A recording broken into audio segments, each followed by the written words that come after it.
嗨，大家好，我是 Siki， 好久不见啦！我想介绍一下我们家狗子欧元领养之后的长照记录，想将这部影片献给正准备要领养宠物或者是正在长照宠物的爸妈们，你们不孤独，我们也是。想到刚开始他来到我们家的时候，除了头顶上其他地方没有毛，全身的皮毛都有问题状态，因为身上有霉菌，所以不敢养在室内，算养在小鞋柜，也不是室外。你爱困啊？在思考人生。怀疑。说我长这么帅。我哪有后面？我长这么帅，我没有三餐吃牛肉。当时一领养到他，就去了新庄的登华动物医院做基础的身体体检，花了5000块钱，而且发现他有一个超级大鸟鸟。根据当时的情形，他有一口烂牙，辛苦摸摸，背上照了 X 光，发现有骨刺，尾巴莫名其妙有骨折，一小节最尾端，眼睛有一点不明的红红的，没有发现什么异状，但就是红红的。不知道是听不到还是闻不到，叫他都没有什么反应。之后高高大大的他只有总共5公斤，跟当时小小的米酱一样的体重，但是比较高的他这个体重量简直就是不敢想象他怎么活动物那个宠物收容所的。经过评估，我们决定先处理皮肤跟烂牙齿，因为他当时眼睛有血丝，所以我打听到我的一个手作老师，他也把他的狗狗送到桃园一间中华兽医院，他说那个兽医非常的特别，所以我就把他送过去，就是很厉害的意思吧。当时拔牙有打麻醉，并没有进行麻醉术前检查，但是我们就是想说还是得处理他的牙齿，就让他麻醉。然后我们带了那个暖暖的毯子，插电的那种毯子，就是在他麻醉之后拔了一口烂牙，就是花了1万块，我们得到5个像气势如若的5颗牙齿，而且破破碎碎的奇奇怪怪的形状，什么鬼东西都有的形状。但是我怕黄标，所以也不敢给你们看，也是我想说拔完牙应该是不会臭了吧，拔完牙还是很臭。这时候我开始处理它其他的部分，毛也已经长出来，牙也拔了，接下来开始处理那个不闭眼的大红眼吧。这时候我的当时的他常常红着眼睛不眨眼的盯着我们看，看得我们头皮发麻，而且完全不懂他表达什么。傻爸妈就会有天才的想法啊，我家儿子真是天才啊，是不闭眼比赛的天才呀。神经病。尽管我们是在他皮毛已经长出来才比较带他去公共场合，可是在那之前其实我们也很担心大家觉得他皮肤没有毛，所以有传染病，所以我们等他皮肤好了之后开始比较带他去人多的地方，可是还是有很多来自陌生人的疑问式关心。白内障，你这狗狗是不是白内障？反正呢，医生就告诉我们几个关于干眼症的，因为它是神经性失调导致的不分泌泪液，所以他也不眨眼。不眨眼是后续还有发现他有点面瘫。首先第一个阶段要点生理食盐水，把那些黄黄的发炎的眼屎眼脏脏的东西都先洗掉。然后第二阶段是保湿，眼球表面大又很光滑，所以像冰蓝这种就是的保湿比较适合有事没事就搓一下的那种概念。然后为此我们还办了 Costco 的会员卡去狂扫货，但现在价差也没有太大了啦，所以就无所谓，毕竟会长时间的出远门嘛。我们还买了一种医生推荐的粉红色的动物凝胶，是有点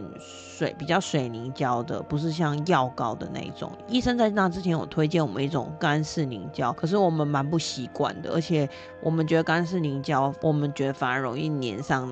毛屑，所以我们就改这种比较水润式的动物凝胶。这里我觉得就已经算花小多的钱了，可是5分钟之后还要点远见眼科给的超贵的干眼油剂，好像1200还是1100。这时候呢，那个钱包君已经来到了 HP 只剩50的状态。所以每次大家对他的关心，我们就必须回答他不是白内障，他是干眼症，要点药，要看的距离比较近，他不是白内障。反正我们就像是那个读稿机器人一样，有回复所有的人。就是我下次觉得我直接摆一个牌子那个时候我们养了一阵子，应该是1年了吧，就是每天晚上的10点到11点。然后我就想说他不知道想表达什么，毕竟我们是他11岁的时候才领养，所以我们对他的了解度不那么高。我只觉得他有话要讲。就在大概日子过了一段时间之后，我也忘记过多久，反正就是稍微养的胖一点了，大概多1公斤吧，6公斤的时候，他有一天忽然在客厅一直边叫，然后边走，然后边漏尿，他的小鸟鸟一直喷黄黄的，然后又挤不出来，然后不久之后呢，我就想说，他冷静下来了，但是我们还是不知道发生什么事，只知道他忽然怪怪的。然后我就想说要不要带他去看医生的时候，他又正常起来，接着他就开始吐了。然后他吐了之后呢，我们还是不懂发生什么事情，可是那时候也已经就是晚上了，我们就有点搞不清的状况，想说不然明天一早就带他去医院，因为我们不太懂发生什么事，只觉得他整个人胀起来，然后我当时很担心他是肺积水或是发生什么事。结果一送到医院，医生非常震惊，他的膀胱来到了8公分这么大，然后赶紧给他送上手术台，狂抽了10针的尿。于是乎我们开刀动了手术，并且住院，得到了要价8万块的妄赚基石。我就常常在笑说，我家也是有矿啦，只是要花钱才能挖得到啦。此外，医生说他不能喝矿泉水，所以阿奶买了一个粗矿的饮水机。很昏腾哦。唯一的缺点就是没有治病的功能，真是算了啦，太求私利了吧。之后这个手术完之后，登华的医生跟我们说，有一个台大专门看心脏病科的超音波医生来这边，就是讲习还是什么，问我们有没有意愿让欧元也去检查一下心脏。结果一检查下去，发现心脏的瓣膜是无力的，第1阶段的心脏病，也太不好了吧。来讲一些有用的事情，就保险的部分。保险部分我们当时保的是国泰世华的宠物医疗险之类的，是拍照就可以保。然后那时候有认识的人，所以也顺便保了这个保险。那个投保的保险的公司好像剩3家左右，那时候我有稍微查一下，但是现在的因为现在刚好是快要又要2025年了嘛，所以可能明年的保险又不太一样，所以大家如果是今年还没保，有计划要保的话，我认为早点保都是比较好的，因为他每一年会发现那个保费可能是赚不回来的，他就会慢慢的减少这个，所以越早保我觉得应该是比较好的，并且是要在7岁之前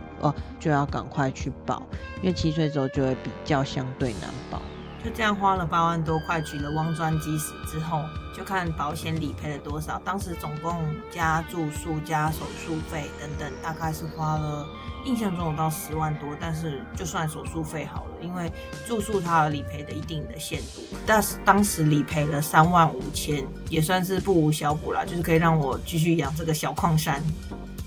是测完这些不久，有一天欧元他有一点点皮肤过敏，所以我们就把他带去给医生看。医生看完之后说，皮肤过敏不是大事，但有一件事更重要，就是他的蛋蛋一大一小，所以我们就要切蛋蛋流，取蛋蛋。我不知道大家对于取宠物的器官，就是保留宠物的器官有什么想法，但我个人是想要留下来，主要是要还它一个全尸。而且我觉得这么重要的东西就这样丢到垃圾桶里，好像也有一点奇怪的感觉，所以我就研究了一下如何保存宠物的器官。首先第一阶段就是买玻璃瓶子，要可以放入你的器官，像是如果蛋变很大，那你就要就是对称的大概的大小，照 X 光的时候你应该大概可以感觉得出来。然后最好在手术前就先准备好，不要像我们在手术的时候才急急忙忙去买。第二阶段是要买福马林，泡3天保持蛋白质，不是乳马林不是早餐店的乳马林。然后紧急要买福马林的话，化工店有卖，然后有些医院会提供给你，可以自己装着。我自己是自己去买，然后你可以先问好兽医院有没有愿意提供。3天之后要丢掉的时候，毕竟有毒，所以要小心。如果你可以的话，最好是去外面。你如果是不太清楚要怎么办的话，就把它倒到另外一个玻璃瓶里，然后问兽医院可不可以帮你处理。阶段3呢，就是第3天的福马林之后，你要用95%以上的酒精再泡一辈子，不是70几%，一定要买到95%。我现在把那2个蛋蛋放在桌子的旁边，所以每次做陶艺作品的时候，我就觉得有个眼睛在看着我，戴小的眼睛看着我，好其实蛋蛋割下来之后，医生有问我们，蛋蛋要不要帮你切片，看下有没有问题？当时我们委婉的拒绝了，因为已经是连续好几个手续下来，其实我们有点不堪负荷。医生一听到我们没有要送病理检查，也是马上问我们说，觉得边界并没有任何皮肤硬化或质变的感觉，所以觉得如果没有做病理检查也没关系，因为当时我们真的已经负荷不了那个费用了。那说到这个，我就忍不住盘点一下它总共的费用。首先是健检5000，而且是每年的，我自己健检都没那么贵。当时治疗是1000到2000，就算1000好了。第一次拔牙大概是1万。是尾巴骨折、接止痛药，大概就是算周拿的啦。但那时候大概是1周是700多个人，还有含别的东西，所以大家不要太激动。所以我止痛药我被骗了，因为当时一定会有别的疾病，所以才一起给那个药。眼针的治疗大概每个月要花1200到2000，就是有各式各样的眼药水的。最贵的油剂一定要跟原件医院买。是挖矿8万块，就算8万吧，我有点想不起。超音波检测是3600，心脏病呢1级，它被测出来是1级，最低级的就是闭合不全，已经算有点老了啦。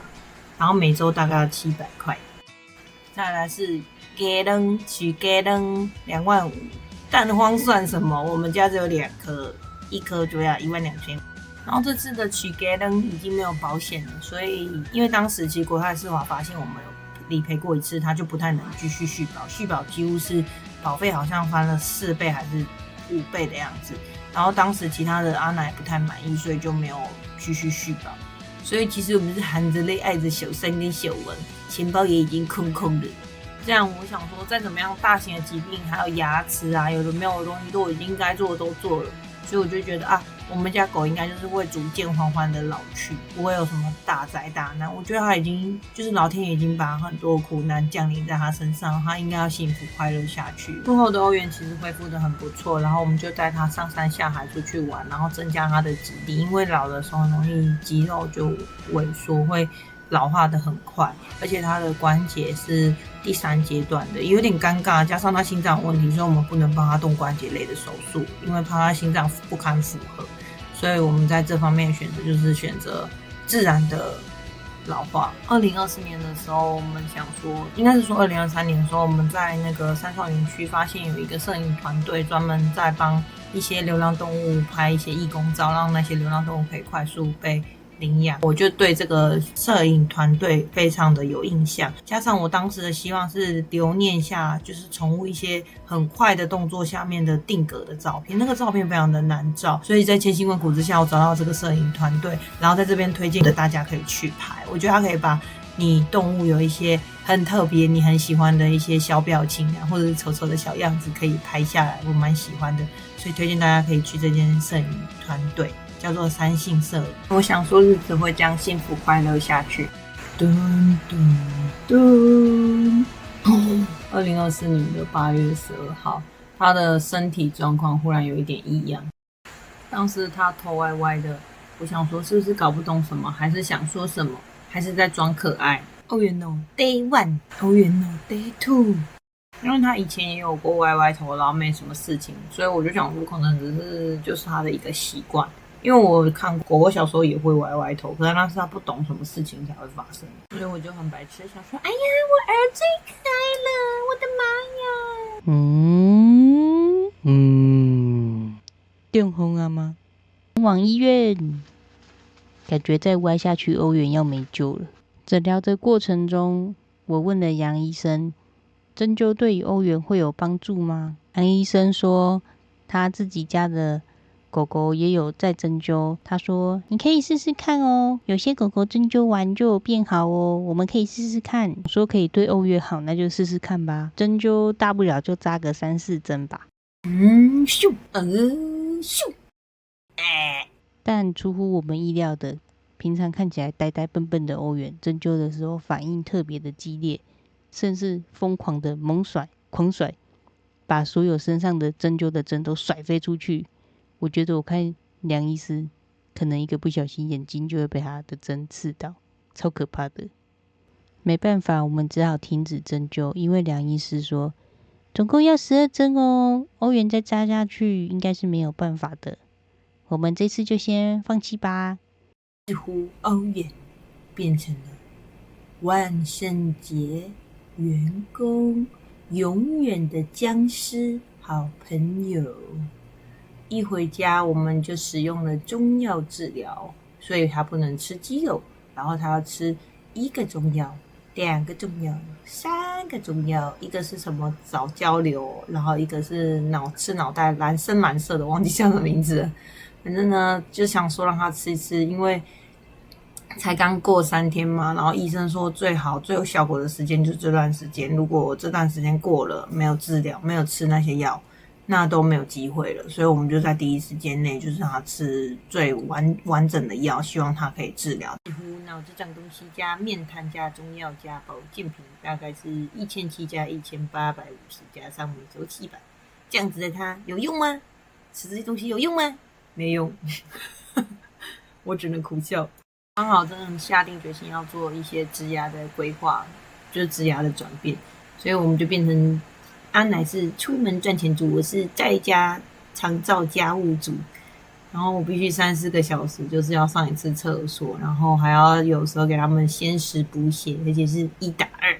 如果你有空的话，可以帮我狂刷个10遍吗？然后还没订阅的话，赶快订阅；还没看过其他影片的话，可以帮我看一下其他影片。我想赶快1000啊，不然根本没办法领到广告收益啊！不然你也可以去我的卖货店看看我最近新创的个4季去淘的